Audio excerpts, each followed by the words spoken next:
tasks in your life? Are you where you want to be spiritually and in other important areas of your life? What about the growth that you want to achieve in life? Are you where you need to be today? Have you started some tasks, but you say, well, I start things, but I have trouble completing those? How can you finish what you start? We're going to be looking at that issue today as we talk about faith, continue the journey by faith. And today, we're going to look at this topic, faith, never give up.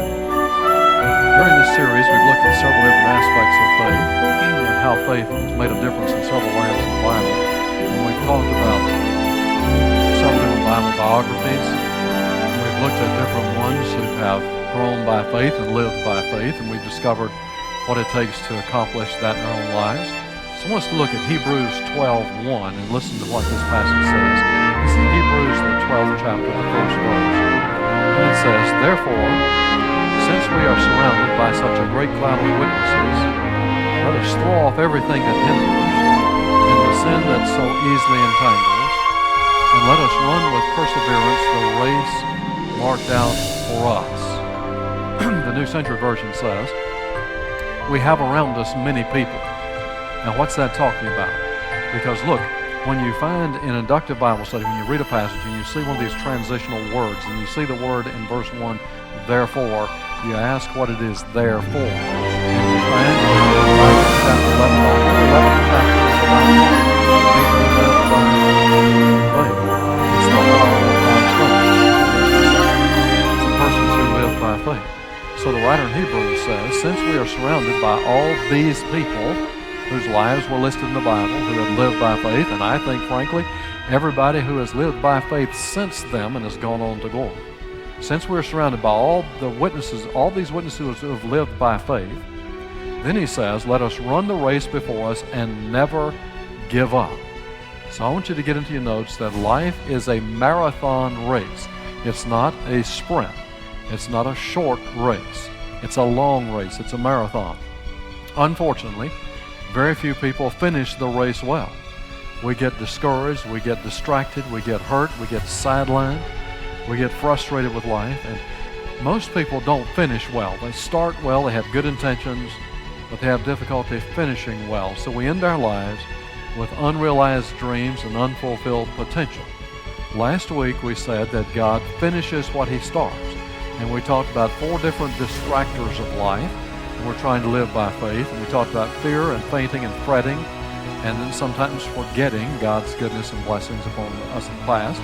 So we start a lot of things, but we don't finish a lot of things. Throughout our lives, the highway is sort of strewn with the rubble of well-intentioned plans, or with unfulfilled commitments, unfinished projects, unkept promises. We just didn't get there. We intended to do it, we planned to do it, we wanted to do it, but we didn't get there.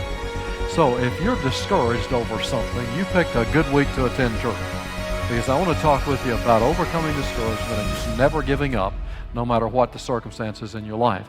The Bible tells us 4 things you need to do to finish life well. We're going to look at those quickly here.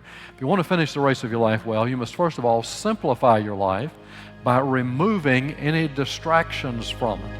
You have to remove the distractions from your life in order to finish well. Let's look back at our text, Hebrews 12:1.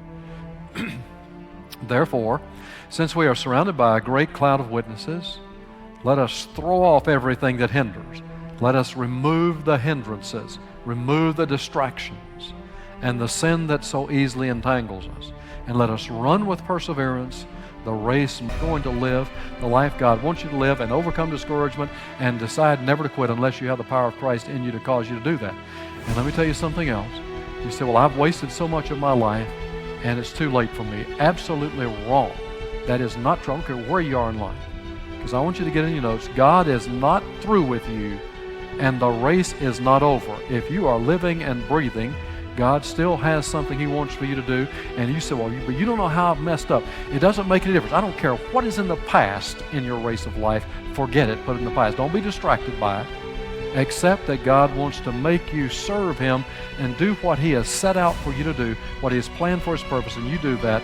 And you'll notice at the end of your notes, God, I'm going to finish, or I'm going to be persistent in. What is it you need to finish? You just write it in. It's personal to everybody's life. What is it you need to decide today? I'm never going to give up on this. You start a new career and you said, I'm going to quit on this because I'll never make it. Don't do that. Don't give up. Don't quit. Never give up. Father, thank you that you